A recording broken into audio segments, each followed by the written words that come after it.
Okay, it's that time again where the Big Mac chooses my TBR. Once again, the rules are I will pick 3 books out of here, 1 in each color sequence of strips of paper. If I decide that I don't want to read one of the books that I pick out right away, I can veto it and pick out another one, but the color of the strip has to be the same. So we will be...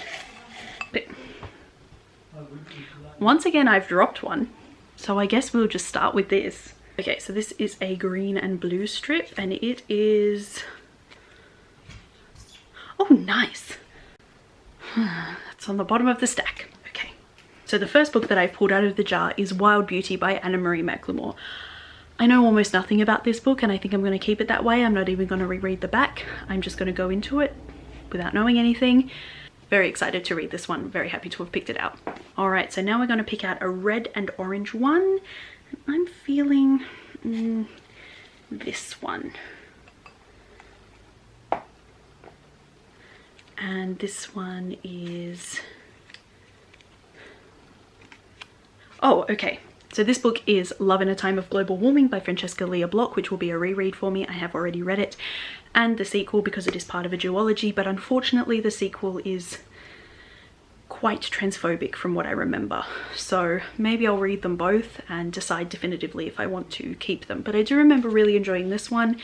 The main character is a queer woman and her love interest is a trans boy.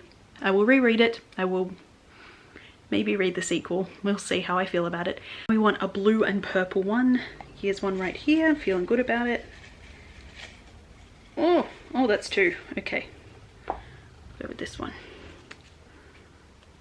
Oh, okay. The third book is another reread. It's a Love Oz YA book. It's The Sidekicks by Will Kostakis, which I absolutely adored when I read it last time. It follows 3 boys that go to the same school. One of them is gay and he's coming to terms with that. He strikes up this unlikely friendship with this other boy who's like the class nerd and third boy who's like the class slacker, and he's like the jock. He's a swimmer. I remember being really impressed with the depiction of friendship between the boys in this book the last time I read it, and hopefully I will enjoy it just as much the second time around, but I'm really excited to experience it again. Okay, so I have already filmed this clip once, but I decided that I hated it, so I'm gonna try and do it again. I finished reading Love in the Time of Global Warming, and even though I rated it 5 stars last time I read it, which was about 6 years ago when it came out, unfortunately this time I did not rate it higher than a 3.5. And there were several reasons for this. First of all, this is a post-apocalyptic story, but instead of the apocalypse being something that happened decades or generations in the past, it happens at the very beginning of the book. And then the rest of the book is the post-apocalyptic world, but we see the apocalypse happen, and it takes the form of a huge earthquake which triggers a massive tsunami which destroys the west coast of the US.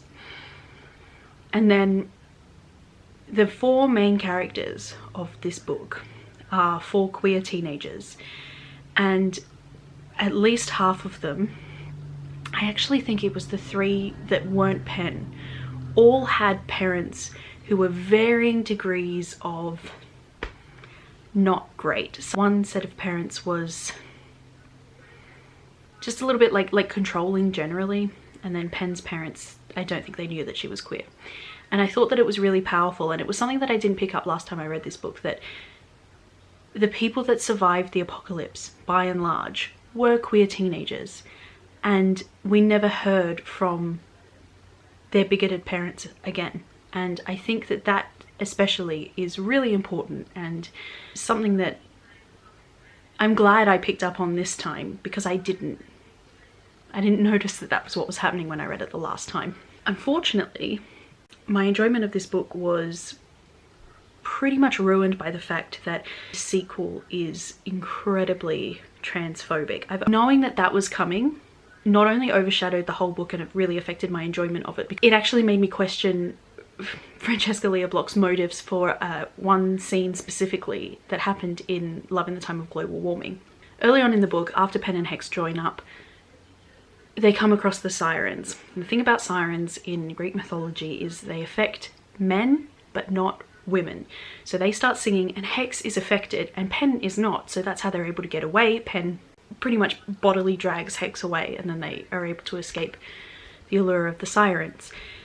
And I can't decide if that was just like genuinely good trans rep, a genuine understanding of the concept that a trans man is a man, or whether it was just something that was meant to be used to throw the readers off the scent of Hex being trans. If you know that he's trans and you know what to look for, it's very evident very early on in the book. And Pen actually figures it out for herself before he tells her. And maybe she doesn't concretely think in her mind, oh, he's trans. But I think on some level she twigs that that's what's going on, because he never undresses in front of her, has a tattoo that says, I'm not what I once was. There are all these little clues that if you're at all switched on, you would be able to pick up on it. But when he does come out to her, it is sort of played not as a shock, but as if it's supposed to be a big reveal, only stymied by the fact that Pen has already figured it out. And I wouldn't have noticed this when I read it the first time without having read the sequel, obviously, but I can't shake the idea that that scene with the sirens was meant to be a red herring, and that the trans rep in this book is only so good by accident. The other thing about this book is that Pen's vibes are extremely not like other girls, like extremely, like even more than I expected from a book that came out in the early 2010s. And I know that back then it was much more widespread. I feel like we called it out less, not to say that it was, you know, good or acceptable back then, because it was kind of shitty no matter when it was written. And I hate calling a book a product of its time as an excuse for the things that it does wrong. I think that's such a cop-out and an insult to the books that don't do that thing. That's a conversation for another video and another book. So Pen's shtick was, she was obsessed with old paintings and Greek myths, and those were the two things she liked most in the world, and all of her friends didn't like them and didn't understand, and they went to parties and they kept saying like, oh my god, Pen, why don't you leave the house? Why don't you come to our party? It'll be super fun.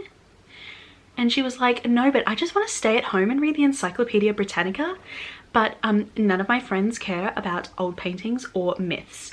And okay, she was going to high school in LA, like fine. You think of quintessential LA things, Greek myths and old paintings are not it.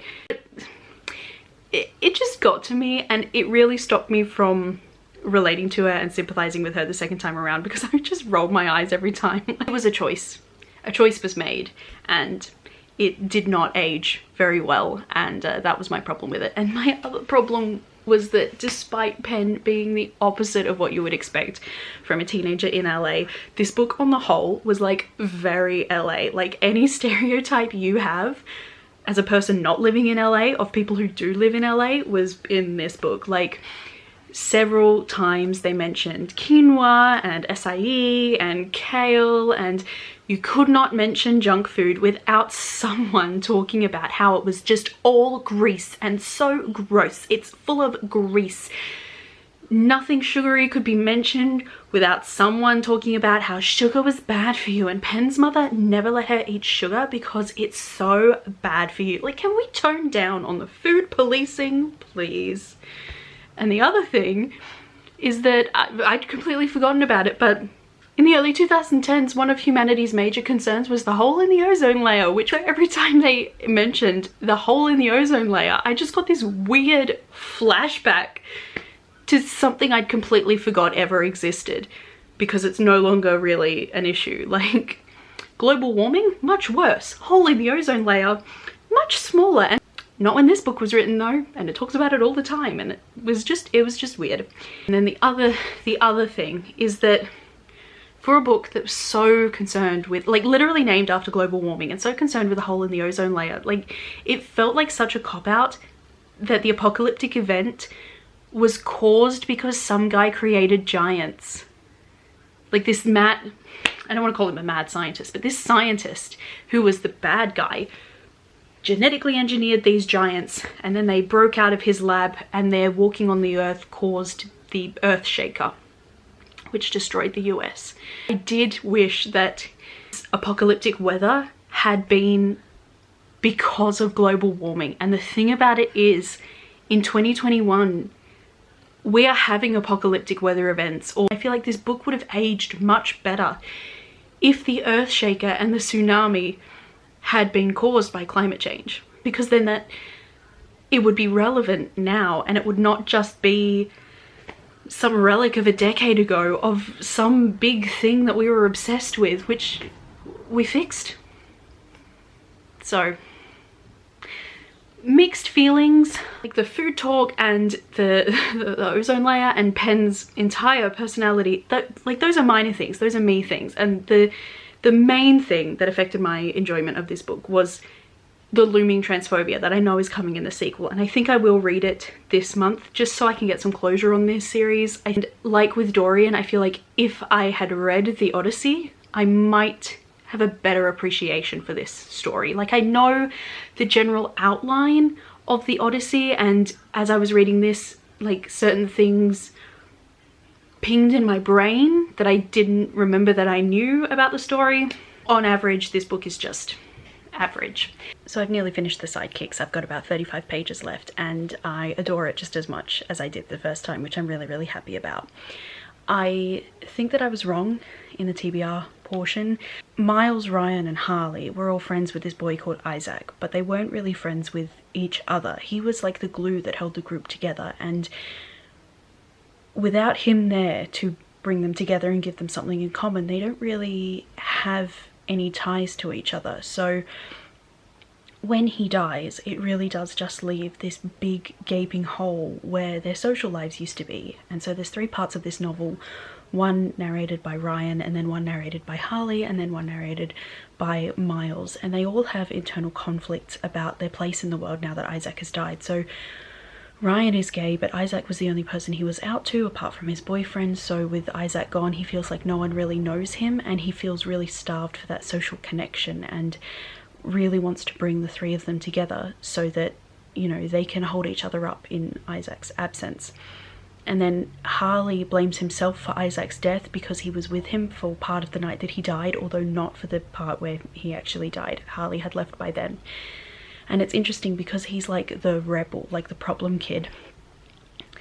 And for a portion of the novel, like, he disappears from school, like Wags, for a significant amount of time. But this is a little bit of a spoiler, but like all he does is go home to his dad because he boards at this fancy school, but everyone thinks he's off on some kind of bender, but he's just gone home to be with his dad because he's sad because his best friend has died, and he feels all mixed up about it. And then Miles feels like he was not actually friends with Isaac, and that Isaac was just using him, and that he just served a purpose in Isaac's life and wasn't really there because Isaac wanted him to be, which isn't the truth. And we are getting to the point where Miles is starting to learn that. And it's just so wonderful to see these 3 boys and have them just be so vulnerable with you, the reader, and then eventually with themselves, like with each other.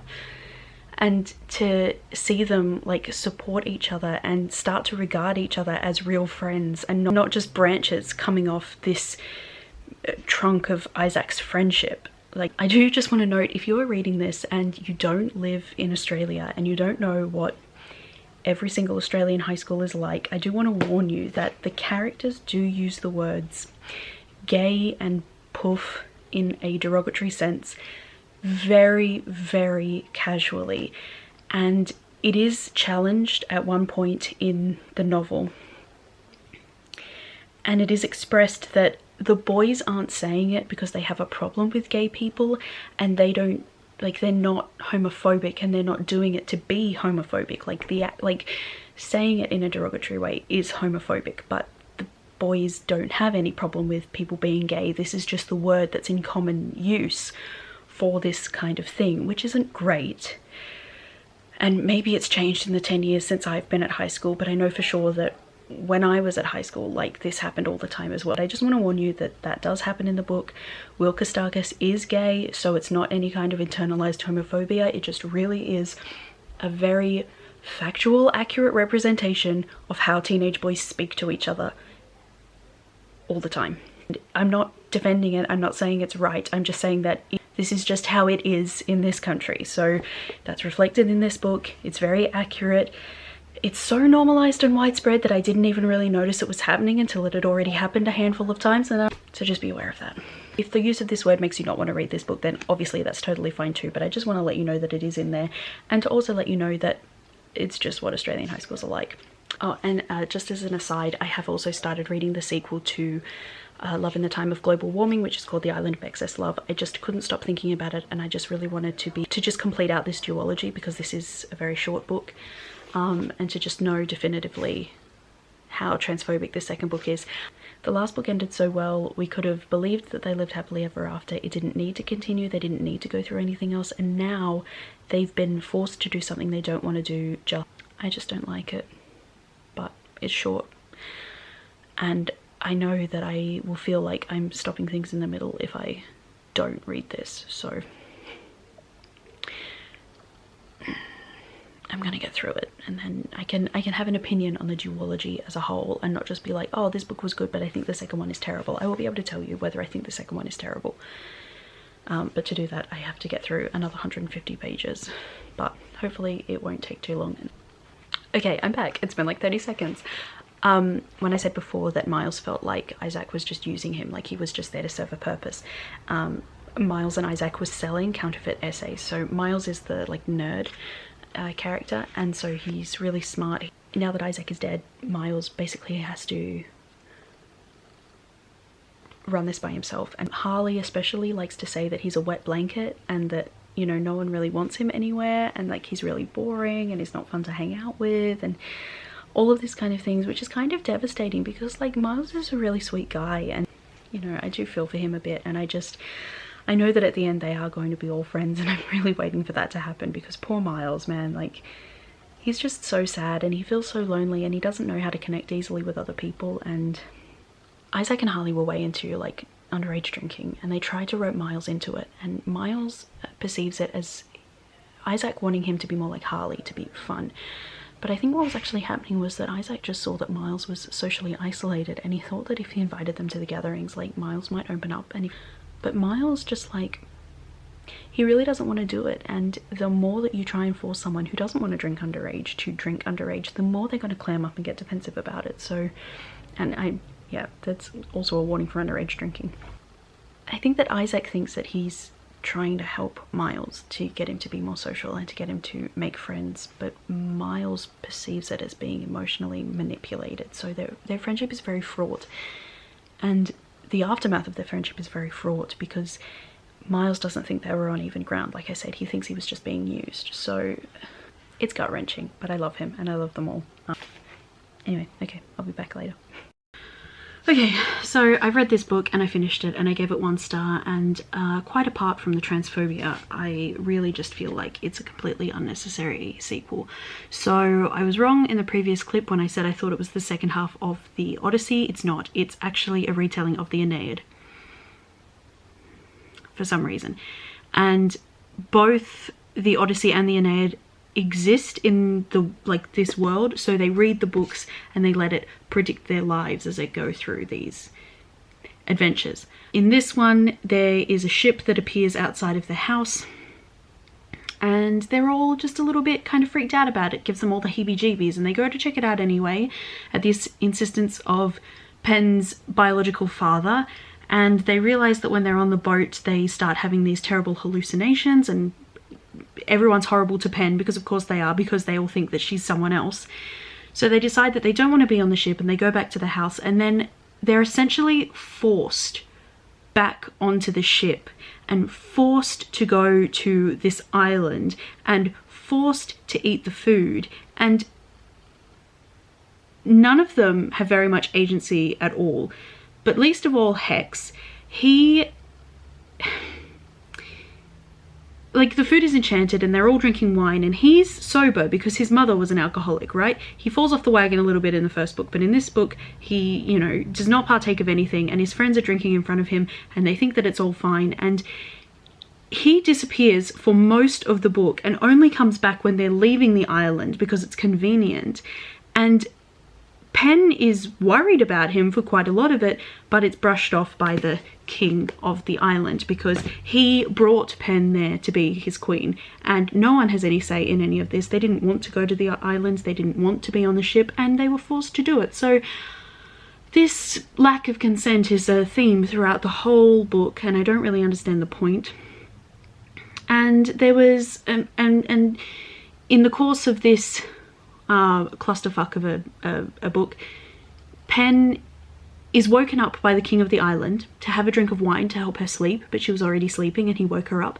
And then he shows her something which is beautiful but she finds unsettling, and then they go back to the room and then they sleep together. And quite apart from the consent issues with that, Pen narrates in her head that she's never been with a man. Man enough to be affected by sirens, not man enough to count as a man that Pen has slept with. Gross. And it now, I now completely doubt that Francesca intended a good trans rep in the first book. I think that that scene with the sirens was just meant to obscure the fact that he was trans so that it would be even more of a big reveal. And basically, this book ruined the entire duology. I thought that maybe I would keep the first one and just pass this one on somewhere to someone who wanted to read it, even though it's terrible. But now I think I will get rid of them both because I don't think I ever want to read them again. I want to forget this exists. And yeah, I hated it. I wrote a review on Goodreads, sort of. I will link that down below. It's a very hefty list of trigger warnings. Check that out before you read it. But honestly, I would recommend just not reading this. It's really not worth it. And I feel like the entire point of this book was just to get Venice a girlfriend and to get Pen pregnant, because that happens too. It was bad. Don't read it. I have started reading Wild Beauty. I am on page 75, which is the beginning of chapter 10. I adore this book so far.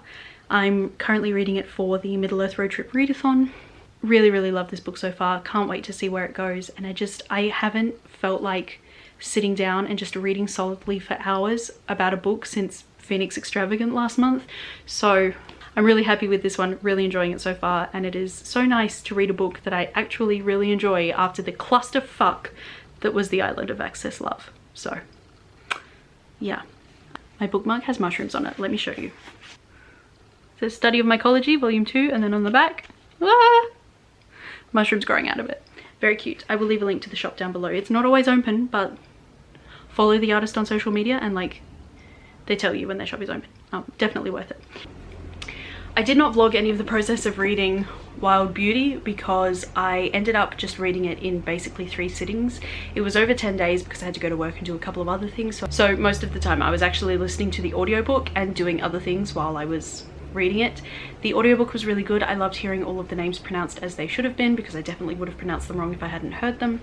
But I ultimately think that the paper book was more enjoyable for me. I just didn't have A, the time, and B, the cooperation with my brain to be able to sit down and do that. But I know that on a reread I will definitely read it in the paper form because it was just absolutely gorgeous. This is about a family of women called the Nomalvides women, and they live on this estate called La Pradera, and they basically have these powers that allow them to grow things really well, and so they maintain the garden and they have a good relationship with the owner of the estate, and all of the younger generation of Nomalvides girls are in love with Bae Briar, who is the adopted daughter of the owner of the estate. But the thing about their family is that they are cursed, and if they love too hard then their lovers will just disappear. So all of these women are very careful with their feelings, and in most cases they send their lovers away before they can become too attached so that their lovers can survive. In order to protect Bae from this curse, you're going to have to forgive my terrible accent because I cannot make my tongue cooperate with me today. They make an offering to the grounds of La Pradera and sort of ask it to keep Bae safe from this curse. And then the next morning one of them goes out there and she finds that a boy has appeared seemingly out of the ground, and they have to figure out who he is and where he's come from and how he is related to their family and their situation. And the complexity of this book just blew me away. I just loved the way that all of the threads of the story, the family of women and the Briar family and the members of it that were sent to this place and why they were sent there, and the history of the land itself. I loved how it all tied together, and it was just absolutely phenomenal. In discovering more about this boy who has appeared, they discover more about the history of the estate where they live and the history of their family, and it's just so breathtaking. Pretty much everyone is queer, not just the younger generation, but a few of the older members of the family as well. And Bay is non-binary, according to A.M. Macklemore. I figured that she was not 100% cis from reading, but she does not use any terms like genderqueer or gender fluid or non-binary to describe herself, but A.M. Macklemore has confirmed it. So this book was gorgeous. It's my first book by A.M. Macklemore. I am sure now that I'm going to love all of the others, and I'm really glad that I gave this one a chance. Just so beautiful, and I can't wait to experience the story again and see what I pick up on now that I know the whole scope of the plot. It was just fabulous, and I gave it 5 stars. So yeah, that's the end of this episode of Tuberger. I really am going to rename it for the new year. It needs a new name. I can't keep calling it this. And just to recap, this one was okay. I didn't like it as much as I liked it the first time, and I was kind of aware the entire time I was reading it that this one did some shady shit, and that kind of colored my enjoyment even before I got to this one. And then I reread this one and it was absolute garbage, and any positive feelings I had about this one were completely erased. And I just want to put a disclaimer in case you haven't been here since my channel was new. I won this book and an arc of this book from a YA Pride giveaway back when it was called the Gay YA. And so I did not actually pay for this copy, but I did pay for this copy. As you can see, it's a finished copy, and I passed the arc on to a friend who really loves this author. Kind of regretting that now because I didn't know at the time how fucking transphobic it was, and now I regret passing on a shit book. But that friend does love this author, so hopefully she appreciates it anyway, even though the book is subjectively terrible by today's standards. So I don't think I'm going to keep these as reading books any longer, but I also don't want to pass them on without at least noting that this one is transphobic. So I could put a sticky note in and be like, hey, this is bullshit on it, or maybe I might make some book art out of them. I don't know, I haven't decided, but they are figuratively and literally coming off my shelves, even if I don't remove them from my house straight away. So yeah. This one was incredible. I really adored it just as much the second time as I did the first time. I gave it 5 stars, and of course I read this one, and as I've just said, I absolutely adored it. So I already have the next round of books picked out, and I'm really excited about all of them, and I know what book I'm going to pick for my bonus book as well, so that's really exciting. And I hope that that one will be the first one so far that does not have any reads that are misses in them. I'm pretty confident about all of them, and I'm pretty certain that I'm gonna like all 3 of them, plus the bonus book. So I hope you will join me for the next chapter of this journey. And until then, that's all I have for this video. Thank you very much for watching. If you've read any of these books and you would like to let me know what you thought of them, feel free to do that down below. If you just want to let me know that you were here but you don't have anything to say, leave me any emoji that you want to leave me in the comments below and I'll know you were here. Once again, thank you very much for watching, and I will see you in my next video. Bye for now.